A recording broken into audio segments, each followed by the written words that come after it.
Hello, I'm Pascale Paradis, recently appointed as an Integrity Ambassador with the BIU.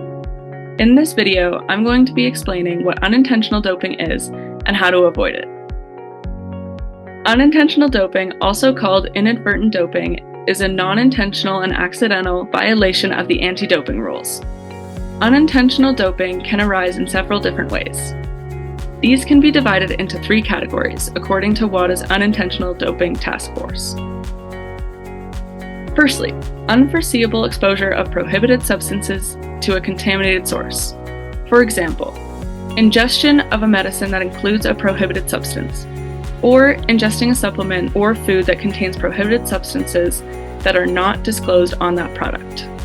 Secondly, unforeseeable exposure to prohibited substances used or possessed by a third person.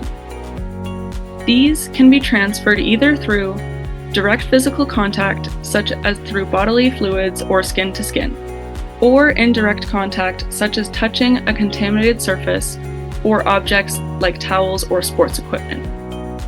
And lastly, unintentional failure to follow anti-doping procedures. These can include not following the testing process or making mistakes in whereabouts filing as a result of a lack of education or knowledge. What are the consequences of unintentional doping? They can include sanctions and bans, but also serious risks to athletes' health. So how can you avoid unintentional doping?